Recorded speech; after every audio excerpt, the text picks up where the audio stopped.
मित्रों नमस्कार, जय श्री कृष्णा। मित्रों, 4 श्लोकों का वीडियो सीरीज में आपको स्वागत है। 4 श्लोक भगवत गीता से प्रतिदिन पढ़ें और अपने जीवन में भगवान श्री कृष्ण के अमृत वचन, अमृत उपदेशों और उनके निर्देशों को स्थापित करें। मित्रों, चलिए इस वीडियो में शुरुआत करते हैं अध्याय 4 के 37वें श्लोक से। पहले श्लोक का पाठ करते हैं, फिर शब्दार्थ समझेंगे, श्लोक का एक एक शब्द का अर्थ समझेंगे। उसके बाद संक्षिप्त भावार्थ के उपरांत कुछ विशेष जो भावार्थ है या कुछ विशेष जो अर्थ मेरे मन में आ रहा है उसको जानने और समझने की कोशिश करेंगे। तो चलिए शुरुआत करते हैं श्लोक का पाठ करने से। अथाधांसि सम्मिद्धो अग्नि भस्मसात् कुरुते अर्जुन ज्ञानाग्नि सर्वकर्माणि भस्मसात् कुरुते तथा। अब इसमें एक एक शब्द का अर्थ जानने की कोशिश करते हैं। अथा यधांसी, अथैधांसी, अथा यधांसी, अथा अर्थात जिस प्रकार, यधांसी मतलब ईंधन को, सम्मिद्ध जलती हुई, अग्नि अग्नि भस्मसात अर्थात राख कर देती है, कुरुते मतलब कर देती है, अर्जुन अर्थात हे अर्जुन। ज्ञान अग्नि, ज्ञान रूपी अग्नि, सर्वकर्माणि भौतिक कर्मों के समस्त फलों को, भस्मसात अर्थात भस्म कर देती है, राख कर देती है, कुरुते करती है, तथा उसी प्रकार से। तो मित्रों, भगवान श्री कृष्ण इस श्लोक में अर्जुन से कह रहे हैं कि हे अर्जुन, जैसे प्रज्वलित अग्नि ईंधनों को भस्ममय कर देता है, वैसे ही ज्ञान रूपी अग्नि संपूर्ण कर्मों को भस्ममय कर देता है। मित्रों, दरअसल इसका विशेष भावार्थ यह है कि अगर आपको ज्ञान आ जाता है, आत्मज्ञान की बात कर रहे हैं, परमात्म ज्ञान की बात कर रहे हैं, अगर आपके अंदर उतर जाता है तो आप ये समझ जाते हैं कि मैं जो कार्य कर रहा हूँ वो मैं नहीं कर रहा हूँ। ये सारे कार्य प्रकृति के गुणों द्वारा संपादित हो रहा है, और प्रकृति के गुणों द्वारा जो संपादित कर्म हो रहा है वो भगवान द्वारा संचालित है, वो ईश्वर के हाथों में है, वो मेरे हाथों में नहीं है। इसलिए मैं कुछ नहीं कर रहा हूँ। अगर किसी व्यक्ति के मन में ऐसा आता है कि मैं करता नहीं हूँ, मैं कार्य करने वाला नहीं हूँ, सारे कर्मों का उत्तरदायी ये प्रकृति है, भगवान के चरणों में मैं सारा अपने कर्म का फल को अर्पित करता हूँ, समर्पित करता हूँ, तो उस व्यक्ति को कर्म बंधन नहीं बांधता। और अगर कर्म बंधन उसे नहीं बांध रहा है, कर्म का फल उसे आसक्त नहीं कर रहा है, तो वो व्यक्ति अपने जीवन में अपने आप को परिशुद्ध करके, अपने आप में जो उसके अंदर जो ज्ञान, आत्मज्ञान जो प्रज्वलित होता है, उससे वो अपने किए गए सारे कर्म के फलों को भस्म कर देता है। तो एक ज्ञान से ही संभव है, जिस व्यक्ति के अंदर एक ज्ञान हो जाता है कि मैं कुछ नहीं कर रहा हूँ। आत्मज्ञान दरअसल इसी का अंदर से आभास होना, जिसको जितना पूरी तरह से आभास हो गया है उसके अंदर उतना ही आत्मज्ञान प्रतिपादित हो गया है, परिभाषित आप उसको कह सकते हैं प्रकाशित हो गया है आत्मज्ञान। जो व्यक्ति पूर्णतः समझता है कि मैं कुछ नहीं करता हूँ, मैं करता हूँ ही नहीं, तो उसको फल कैसे बंधन में डालेगा। फल अगर बंधन में नहीं डालेगा तो वो जीवन का चक्र, जो एक जीवन के बाद दूसरे जीवन में हम लोग जा रहे हैं, शरीर धारण कर रहे हैं, उसमें भी नहीं पड़ेगा। क्योंकि कर्म बंधन के कारण ही आपको शरीर मिलता है, अगले जन्म में मन मिलता है, शरीर मिलता है। अगर कर्म बंधन में पड़ेंगे नहीं तो आपको मोक्ष मिलेगा, आपको मुक्ति मिल जाएगा। अगर मुक्ति तभी संभव है जब आपके अंदर ज्ञान प्रकट हो। तो भगवान श्री कृष्ण यही बात इस श्लोक में कर रहे हैं कि ज्ञान रूपी अग्नि संपूर्ण कर्मों को भस्म कर देता है। तो चलिए विशेष अर्थ के साथ ही अगले श्लोक की तरफ बढ़ते हैं। अगला श्लोक है श्लोक संख्या 38वां, अध्याय 4 का 38वां श्लोक। नहीं ज्ञानेन सदृशम पवित्रम यह विद्यते तत् स्वयं योग संसिद्ध कालेनात्मनि विन्दति। अब एक एक शब्द का अर्थ समझते हैं। न अर्थात कुछ भी नहीं, ही अर्थात निश्चय ही, ज्ञानेन अर्थात ज्ञान से, सदृशम सदृशम तुलना से, पवित्रम अर्थात पवित्र, यह अर्थात इस संसार में, विद्यते अर्थात है, तत् उस, तत् अर्थात उस, स्वयं अपने आप, योग अर्थात योग भक्ति, संसिद्धा सॉरी संसिद्धा अर्थात परिपक्व होने पर, फलित होने पर, कालीन अर्थात यथा समय, आत्मनि अर्थात अपने आप में, अंतर में, बिंदति आस्वादन करता है। अब आइए शब्दार्थ के उपरांत संक्षिप्त भावार्थ समझते हैं। उसके उपरांत अगर कुछ विशेष अर्थ मुझे समझ में आएगा तो आपसे मैं ज़रूर साझा करूंगा। पहले भावार्थ देखते हैं। भावार्थ इसका इस प्रकार है, भगवान श्री कृष्ण अर्जुन से कह रहे हैं कि इस संसार में ज्ञान के समान पवित्र करने वाला निसंदेह कुछ भी नहीं है। उस ज्ञान को कितने ही काल में कर्म योग द्वारा शुद्धांतकरण हुआ मनुष्य अपने आप ही आत्मा में पा लेता है। क्या बात है मित्रों, दोस्तों, कोई भी मनुष्य आत्मज्ञान तब तक प्राप्त नहीं कर सकता जब तक उसका अंतःकरण शुद्ध नहीं हुआ है। उसका अंतःकरण जब शुद्ध हो जाएगा, प्रसिद्ध हो जाएगा, पवित्र हो जाएगा, उसके बाद ही उसके अंदर आत्मज्ञान प्रकाशित होगा। आत्मज्ञान उसके अंदर, उसके उपरांत ही उतरेगा। तो शुद्ध करने का जो प्रक्रिया है अंतःकरण को, वो संभव है कर्मयोग से। कर्मयोग अर्थात वैसा कर्म जिसमें मनुष्य व्यक्ति कर्म के फल से आसक्त नहीं है, वो कर्मयोग है। अर्थात निष्काम कर्म योग की बात हम कर रहे हैं, जिसमें आपको कर्म के फल का चिंता नहीं है, क्योंकि वैसे व्यक्ति को ये एहसास होता है कि मैं कोई कर्ता नहीं हूँ, मैं कोई कर्म करने वाला हूँ ही नहीं।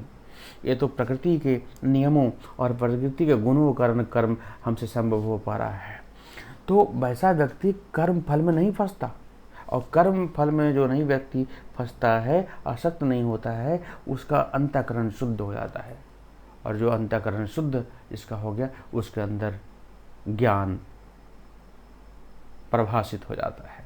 और ज्ञान प्रभाषित अगर हो गया तो व्यक्ति पवित्र और श्रेष्ठ स्तर पर पहुंच जाता है। इसलिए कहा जाता है कि ज्ञान की प्राप्ति के उपरांत वो व्यक्ति मुक्ति पा लेता है। और ऐसा चीज आपको मुक्त कर दे, आपको मोक्ष प्रदान कर दे, उससे पवित्र तो कुछ हो नहीं सकता।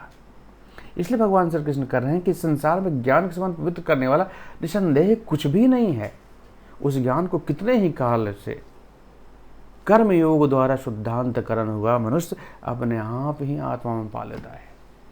चलिए मित्रों, इसके साथ ही अगले श्लोक की तरफ बढ़ते हैं। अगला श्लोक है, श्रद्धावान लभते ज्ञानम तत्परः संयत इंद्रियः। यह श्लोक 39वां श्लोक है, अध्याय 4 का 39वां। श्रद्धावान लभते ज्ञानम तत्परः संयत इंद्रियः, ज्ञानम लब्ध्वा पराम शांतिम अचिरेणाधिगच्छति। भगवान श्री कृष्ण इस श्लोक में कह रहे हैं कि हे अर्जुन, जितेंद्रिय साधन परायण और श्रद्धावान मनुष्य ज्ञान को प्राप्त होता है, तथा ज्ञान को प्राप्त होकर वह बिना विलंब के तत्काल ही भगवत प्राप्ति रूप परम शांति को प्राप्त हो जाता है। तो देखिए, इसमें 3 चीजें है। जितेंद्रिय, जिसको इंद्रिय पे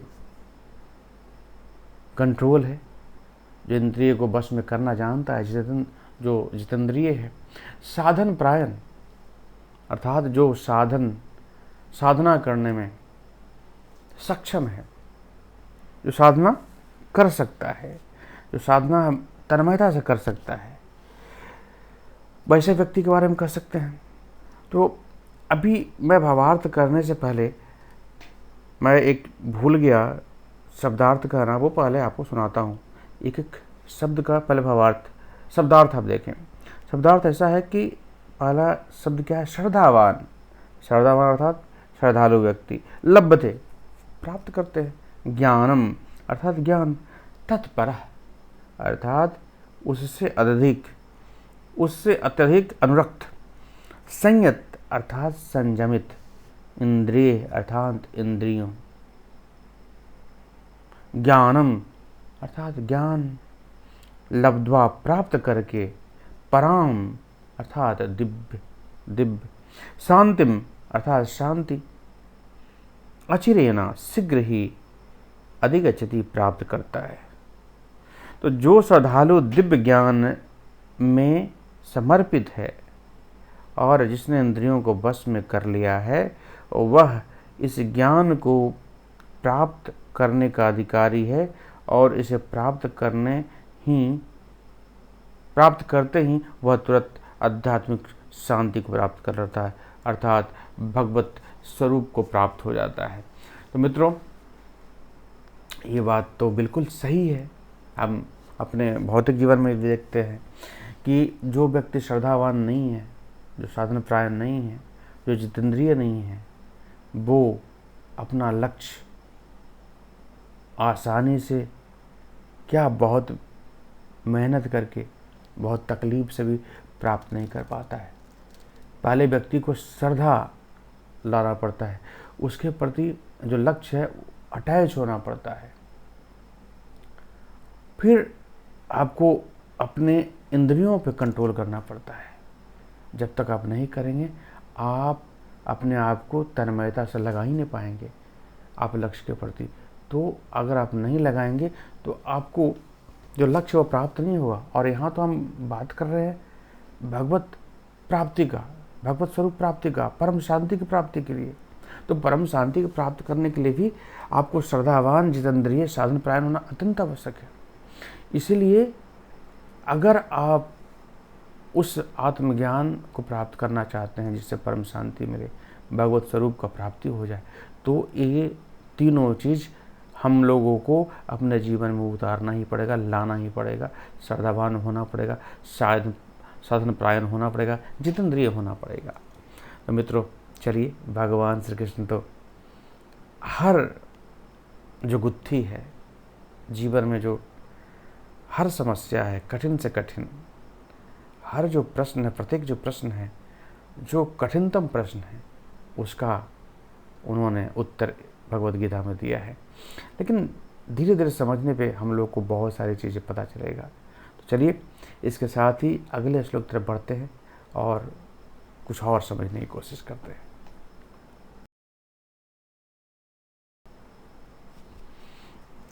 अज्ञश्च श्रद्धानश्च संस्यात्मा विनश्यति, नायं लोकोस्ति न परो न सुखम संस्यात्मनः। यह श्लोक भगवद गीता अध्याय 4 के 40वां श्लोक है। इसमें भगवान श्री कृष्ण कह रहे हैं, विवेकहीन और श्रद्धा रहित संशय युक्त मनुष्य परमार्थ से अवश्य भ्रष्ट हो जाता है, परमार्थ से दूर हो जाता है। ऐसे संशय युक्त मनुष्य के लिए न यह लोक है, न परलोक है, और न सुखी है। मित्रों, दोस्तों, देखिए, ये बात सही है।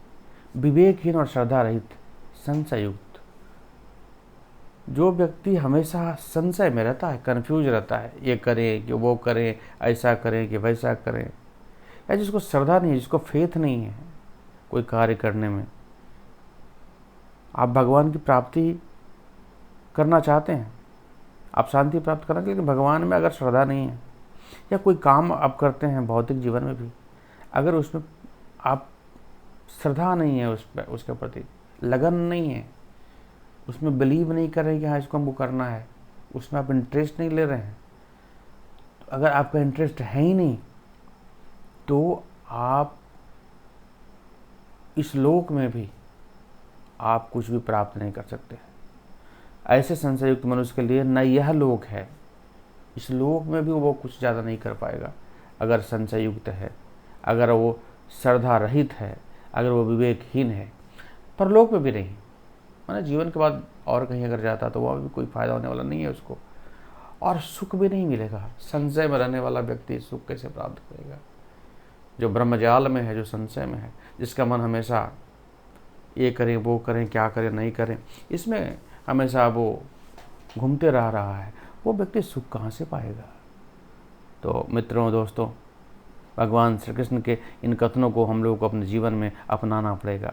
हम लोग को स्पष्ट क्लैरिटी के साथ, कोई स्पष्ट सोच के साथ कोई कार्य करना होगा। संशय युक्त नहीं रहना है, संशय मुक्त रहना है, श्रद्धा रहित नहीं रहना है बल्कि श्रद्धावान रहना है, विवेकहीन नहीं रहना है बल्कि विवेकवान रहना है।